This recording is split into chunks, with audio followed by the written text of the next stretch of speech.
Ассаламу алейкум. Биз азыр бактестин кылабыз, как обычно.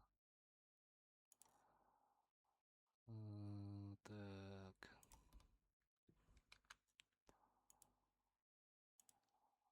Давайте сен торговлямен иштейбиз болсунда. Бир айлык бизде мүмкүнчүлүк бар торговляда.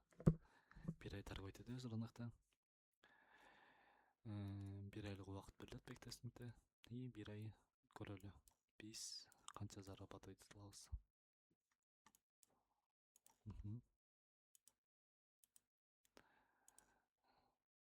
Прям идеально торговать этиш керек азырчы.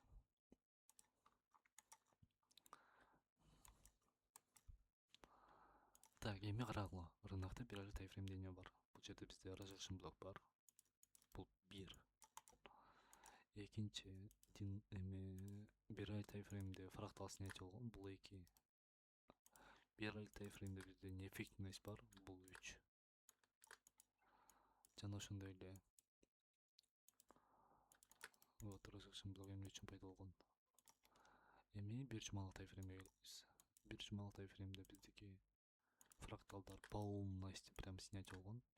И свечаны карай турган болсок, бир жумалык только продажага кеткен. Так, дневной тайфрейм боюнча карай турган болсок да, тренд только нисходящий болгон. Акыркы моментте биз бул жактан эч кандай разворотко аракет кылбайбыз. Эгерде рынокто потушение жакпаса элечи. Бирок мен бир айлык тайфрейм аркылуу, неэффективность аркылуу көрөйүн рынокто эмне болот экен. Азыр карасызда только нисходящий. Эгерде бул жактан H4 тайфрейм менен ушул rejection блок аркылуу продажага киргенде бир 10 пропозу өтүп салмакпыз да. Бүт ликвидностьтардын снятиясынан отмаки. H4 ликвидность снятие болду, продажа. H4 ликвидность снятие болду, продажа. H4 снятие болду, продажа. Вот, продажа. Продажа. Продажа. Вот ушундай болот. Эми бизде азыр эмне бар? Либо мен азыр рыноктун разворотундамын бул жерден, либо продолжение трендидамын. Бул бэктестинг эле бой нерсе болот, как обычный рынок сыяктуу эле. Мен азыр H4ден ылдыйга түшпөйм. H4ден ылдыйга түшсөм уже азыр чыгып кетет ал жак. Лосс болот, мынакей ошондой эле кылайын. Менде азыр бул жактан эч кандай потушение жок, эч кандай ликвидность снятиясы жок. Ылдыйкы бар, бирок үстүнкү жок. Давайте көтөлү. Мен азыр покупка иштеш үчүн деле мага модельдер керек болот. Пока бул жерде ылдыйкы H4 ликвидность снятиясы бар. Бул жерде rejection блок бар, мындайча айтканда. Покупка неэффективность жок. Так, бул жерде бизде SNR бар, мындайча айтканда. Эми бул жерде эмне бар бизде? Карайлы. Бул жакта бизде неэффективность бар болчу. Неэффективность полностью рынок 2 калды, продажаныкын. Значит, мен азыр жакшы. H4 неэффективность аркылуу покупка сделка кирсем болот деп айтып атсам, неэффективностька келип реакция берди. Так, бирге 2 мен бул жерден уже покупка карайм. Так, бул жакта биздики против тренда иштеп атабыз. Эгерде бул меники отрабатывать этип бербесе, анда слом күтөм болчу. 1% минус менен кылам и слом менен дальше жакшы иштеп баштайбыз. Эми жакшы дегенде кандай? Рынокто любой нерсе болот да. Так, биздики лимитка отрабатывать этти $500 прибыльда данный момент. Эми бул жактан сделкага эмне үчүн кирген көрсөтүп коеюн. Жөн сделка ачып коелум да бул жактан дагы. Так, бул жерде биздики SNR бар. H4 тайфрейм боюнча H4 неэффективность бар. H4 фрактальный снятие бар и rejection блок бар. Значит, бизде потушение бар покупкага. Жана ошондой эле IFOVG жана башында көрсөтүп кеткен. Так, менде примерно 4 потушение бар покупкага. Эми мен сделкага кирдим. Данный момент меники $500 прибыльда. Негизи основной мен көбүнчө $1000 прибыльда болгондо мен рынокты без убытка коем. Бирок бул бэктестингде андай болбойт. Давайте лучше көрөлү, либо take, либо стоп. Ошону көрөлү, биздики кандай иштеп берет. Так, бул жакта биздики уровень сопротивления, реакция бар продажага и ылдыйда уровень поддержки. Бул жакта да реакция бар. Эми карагыла, кичинекей тайфреймге кандай болуп калат. Кичинекей тайфреймде бул жактан продажа аласың, бул жактан покупка аласың да, болду. Биздеки бүгүн кичинекей торговля эмес, чоң торговля. Давайте көрөлү. Кайка кетет рынок. Пока $1000 прибыль бар, без убыток можно койгонго. Пропуск этебиз. Давайте көрөлү. Рынокто бизде азыр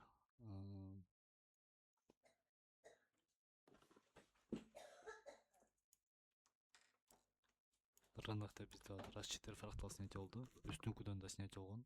Бул жактан көрө турган болсок, скорее всего бул жактан новости чыкты биздечи. И новостьтен кийин рынокто кайта разворот башталды. H4 нефиктнес аркылуу. Эгерде азыр свеча бул жактан закрепление боло турган болсо, биз уже тек профит өткөзсөк болот. Эгер закрепление болбосо, значит продавецтердин күчү рынокто бар деп айтайын деп атсам, уже покупательдер мага тек профит берди. Бул мен үчүн азыр биринчи тек профит. Биринчи сделкамдын логикасы мындайча айтканда, эми карагыла. Буга чейинки логика. H4 фракталга тийди, рынокто реакция болгон продажага. Бул сделка меники против тренда иштедим, бирок идеально отрабатывать этип берди. Азыр мен H4 тайфрейм боюнча эгерде модель чыкса, покупкага вот мына могул жактардан кирем, модель подтверждение болгондон кийин полный ишти. Эгерде модель чыкпаса, мен дальше продажага иштейм. Давайте көрөлү бул жактан модельдерди. Дальше улантайын сразу эле. Рынокто H4 фрактальный минимум снятие болду. Буну мешать этпеш үчүн алып салайын. Үстүнкү фрактальный база снятие болду. Эми менде эмне бар бул жакта? Бул жакта мындайча айтканда SNR бар. Мен үчүн. Так, SNR бар. Буга чейин SNR жакшы иштеп берген, бирок неэффективность жок. Эми карагыла, бул жактан H4 фракталды снятие бергенде рынокто закреп болгон жок, значит продавецтердин күчүн байкасак болот бул жерден. Так, экинчиси да закреп бере болгон жок. Гэп менен чыкты рынок ылдыйга. Гэпти полный ишти жапты, бирок мен оюмча рынок уже ылдыйга кетиши мүмкүн. Давайте көрөлү. Мен азыр бул жактан эч кандай подтверждение жок, продажага киргенге ошол үчүн ылдыйга ликвидностьти жөн эле пропускать этсем болот да. Эми бул жакта бизде мындайча айтканда дискаунт зона бар. Рынок дискаунт зонада жүрөт. Гэпти рынок пробей этип албай атат. Гэпти белгилеп коюн. Карагыла, интересный момент. H4 неэффективность бар бул жерде. H4 неэффективность рынок ылдыйдан уже бул жактан кичинекей тайфреймге кирсем, уже накопление көрдүңөрбү? Ылдыйды пробей этти, өдө чыкты, өдөн пробей этти, ылдыйга түштү. H4 неэффективность аркылуу азыр реакция жүрүп жатат. Покупкага менде модель жок. Анткени H4 фрактальный минимумду снятие кыла элек бул жерден. Вот. Мен үчүн ошол эсептелет. SNR бар.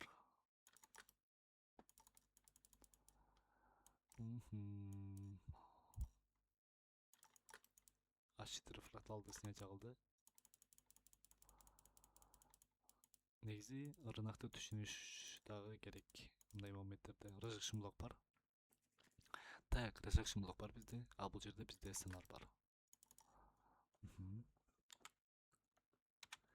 Мен азыр рынокты только анализ менен караш керек. Только анализ менен, неге дегенде бул жактан тренд бүттү, покупка кетиши мүмкүн. Конечно, мүмкүн, бирок продажага да кетиши мүмкүн. Рынокты 100% эч ким билбейт. Ошол үчүн азыр мен rejection блокту бул продажага основной болуп карайм, модель сыяктуу ликвидность бар. Азыр бул жерде мен эмне кылсам болот? SNR-дын пробитиясынан кийин продажа алсам болот уже. Болду, болбой калды. Неге дегенде rejection блок уже биздики игнор. Продавецтердин күчү жок. H4 фрактал пока жок. Ылдыйкы ликвидностьтин снятиясынан кийин мен покупка карасам болот, бирок менде эч кандай модель жок. Вот, мынакей модель бар менде. H4 фрактал менде снятие болду. Бул 1. Экинчи H4 фрактал снятие болду. Бул 2 уже. Эгерде ближайший минимальный бааны ала турган болсок, вот дискаунт зонага рынок келди. Эми давайте покупка ошол жактан карасам болот мен негизичи. Эгерде рынокто ылдыйкы ликвидностьтен болбосо. Вот, ликвидный снятие болду. Мейли. Бул дискаунт зона мен үчүн жарабай калды. Бул алып салайын. Бул жакта мен бир нерсени пропуск этип салдым да, продажага кириш үчүн. Давайте мен азыр модель покупкага отурдум. Покупканы карап турайын пока. Так, бул жерде эгерде пробивать этсе, менде SNR болот экен рынокто. Так, SNR. Көрдүңөрбү, бул жакта мисалы үчүн продажага неэффективность жок, значит продавецтердин күчү слабый. Так, рынок SNR'ды пробивать этти. Ми бул жактан карай турган болсом, покупкага да эме жок, күч жок. Значит, покупательдердин да күчү жок десек болот бул жерденчи. Бирок менде ликвидный снятие бар. Бул ближайший H4 фрактал снятие алгандан кийин тиги жактагы неэффективность аркылуу рынок ылдыйга кетиши мүмкүн.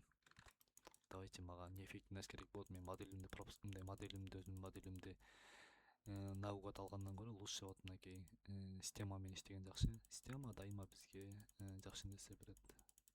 Чем аз болушу мүмкүн деп киргенден көрө сделкагачы. Так, бул жерден эми карайлы. Противоположный анализ кылдым мен уже.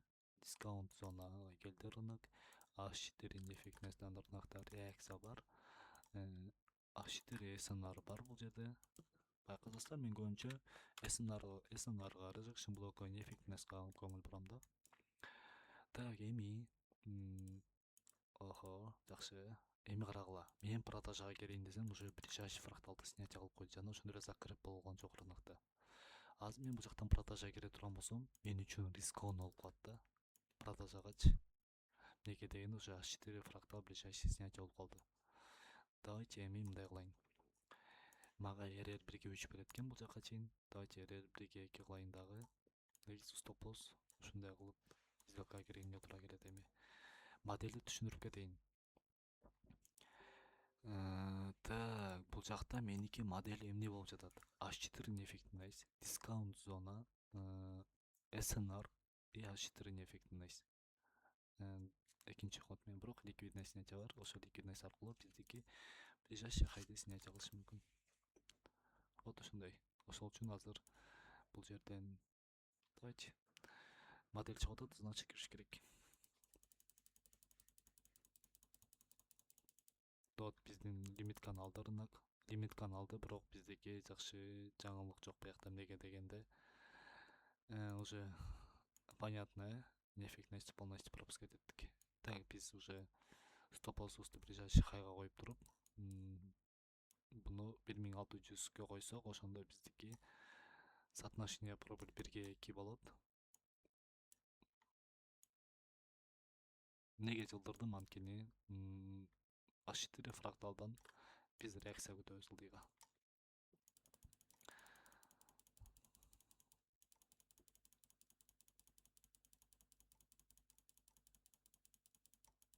Вот, биздики системный ошибка, продажага эме кыла алган жокпуз, иштей алган жокпуз. Бул жактан биз ошибка кетирдик мындайча айтканда, и дальше вот мынакей биз уже кийинки экинчи анализ күтөбүз. Общий депозит боюнча биздики азыр 0,6% плюстабыз.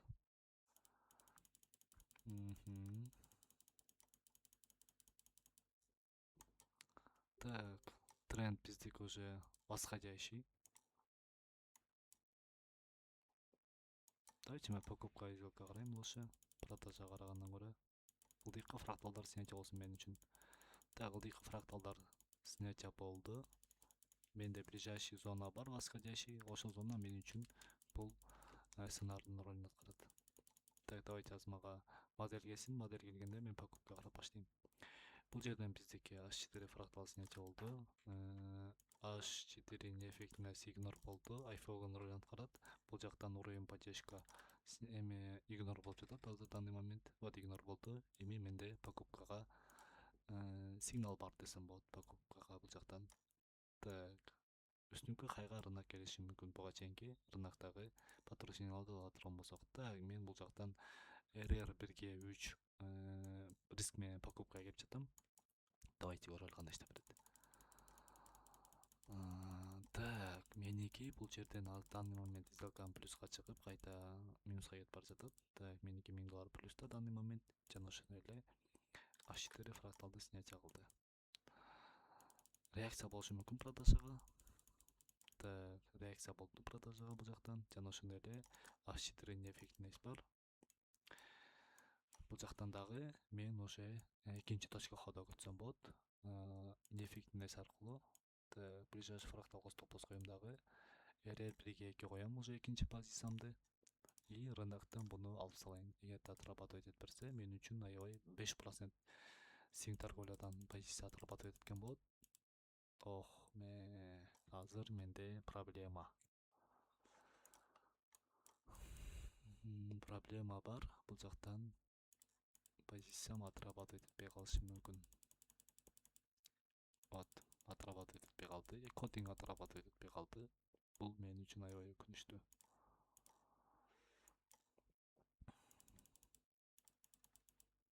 Давайте уже бизде понятно рынок азыр эмне кылат, өйдөй кетет. Прям 100% подтверждение бар покупкага. Давайте позицияга кирейин дагы и көрөйүн отрабатывать этип беришин. Ушу модели күтүш керек эле да лучше. Зачем рисковать этип? Вот уже бүтүп калды убактым дагы. 1 айлык тайфрейм убактым бүтүп калды. Эми бул жактан эмне үчүн бияктан уверенный болдум, анткени снятие бар, SNR бар, IFVG бар. Бул жакта инэффектинес бар, покупкага кирдим, стоп-лосс и 2% менен рисковать эттим. Иштеп берди рынок. И мен общий 2,5% плюстамын. Ну, торговля жакшы болбой калды өтө, бирок 1 айлык тайфрейм боюнча, 1 айлык сделка боюнча биз плюстабыз. Ну, эми буну биз мындай от 1 до 10 шкала ала турган болсок, торговля боюнча примерно бул 5 болот да. Вот ушундай. 17 минутта эми көрүп койсо болот бул видеону. Кичине болсо да бир билим алсак болот. Эми бул жактан өзүбүздүн билимибизди текшерип атабыз, ар бирибиз. Кийинки бектештиктер будан да жакшы болот.